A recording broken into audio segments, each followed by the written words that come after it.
Assalamualaikum warahmatullahi Assalamualaikum wabarakatuh. warahmatullahi wabarakatuh.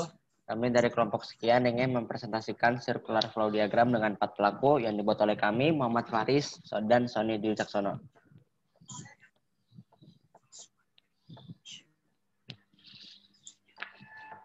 Pengertian circular flow diagram 4 sektor merupakan kegiatan perekonomian yang melibatkan rumah tangga produsen, rumah tangga konsumen, pemerintah, dan masyarakat luar negeri. Dalam diagram ini terdapat arus barang atau jasa dari dalam negeri ke luar negeri ekspor, dan dari luar negeri ke dalam negeri impor. Dalam diagram ini, pelaku ekonomi dalam negeri menyediakan barang atau jasa serta faktor-faktor produksi dalam negeri untuk masyarakat luar negeri. Selain itu, pelaku ekonomi dalam negeri juga mengekspor barang atau jasa dan faktor produksi untuk masyarakat luar negeri. 4 sektor ekonomi terbuka. Sektor rumah tangga atau household sector yang terdiri dari sekelompok individu yang dianggap homogen dan identik. Kedua, sektor perusahaan atau firm sektor yang terdiri dari sekelompok perusahaan yang memproduksi barang dan layanan. Yang ketiga, sektor pemerintah atau government sektor yang memiliki kewenangan politik untuk mengatur kegiatan masyarakat dan perusahaan. Yang keempat, sektor asing, foreign sektor, yaitu sektor ekonomi dunia di mana ekonomi melakukan transaksi ekspor impor.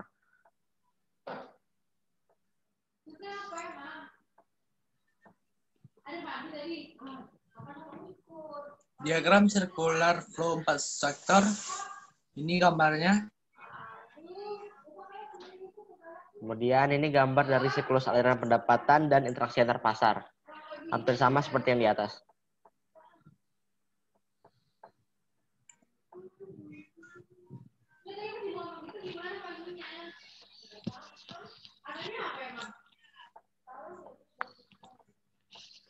Terdapat 4 komponen diagram circular flow.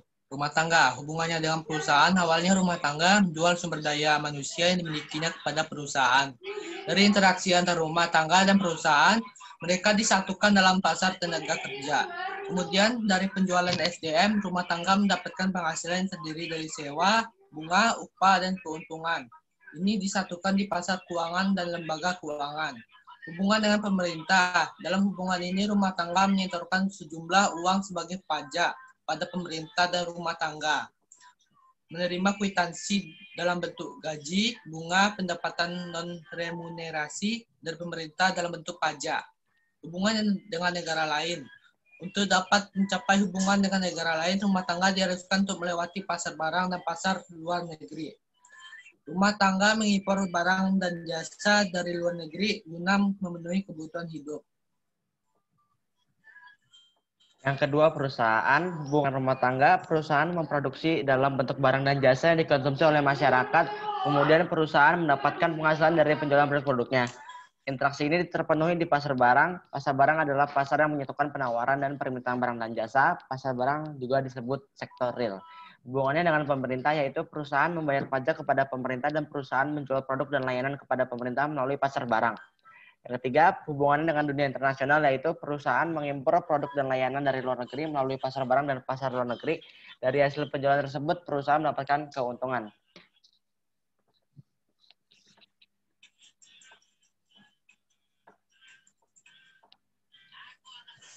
Pemerintah, hubungan dengan rumah tangga, pemerintah menerima pembayaran pajak rumah tangga untuk keperluan operasional, pengembangan dan kebutuhan lain untuk mengembangkan negara. Hubungan dengan perusahaan, pemerintah mendapatkan pendapatan pajak dari perusahaan dan pemerintah juga membeli produk dari perusahaan berdasarkan dana anggaran yang ada. 4. Negara lain. Hubungannya dengan rumah tangga yaitu negara-negara lain atau internasional menyediakan barang dan jasa untuk kepentingan rumah tangga yang dilakukan di pasar luar negeri. Dari pasar luar negeri hingga pasar barang domestik, sehingga produk yang dihasilkan dapat dibeli oleh rumah tangga. Sehingga dari transaksi jual beli ini, negara lain mendapatkan keuntungan masing-masing. Hubungannya dengan perusahaan. Dunia internasional atau negara lain mengekspor produk mereka ke bisnis perusahaan, aliran barang dan jasa juga melewati pasar domestik dan kemudian masuk ke pasar barang. Dari proses tersebut juga menghasilkan keuntungan.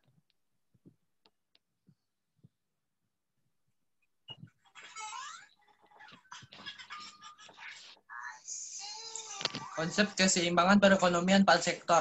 Pendapatan nasional keseimbangan. Berikut syarat keseimbangan nasional dalam perekonomian terbuka, yaitu Y sama dengan C tambah I tambah G tambah dalam kurung X dikurang M dalam kurung.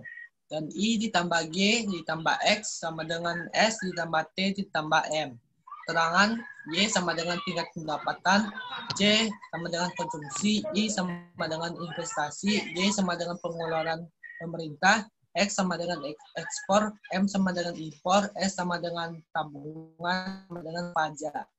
Dalam perekonomian sektor perekonomian terbuka akan menciptakan dua aliran baru dalam sirkulasi aliran pendapatan. Di antaranya aliran pendapatan diterima dari ekspor yang merupakan suntikan ke aliran pendapatan, aliran pengeluaran untuk membeli barang yang diimpor dari negara lain yang merupakan bocoran ke aliran pendapatan.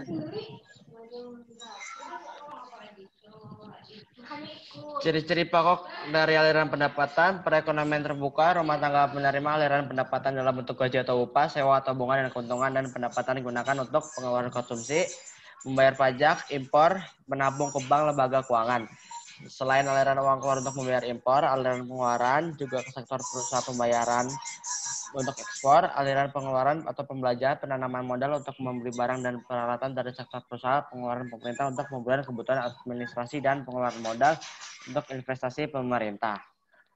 Demikian pembahasan tentang pengertian perekonomian 4 sektor atau perekonomian terbuka serta mekanisme dan juga konsepnya. Semoga bermanfaat dan terima kasih.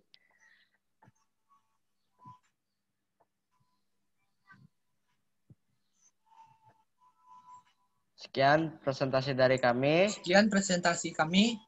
Wassalamualaikum warahmatullahi wabarakatuh.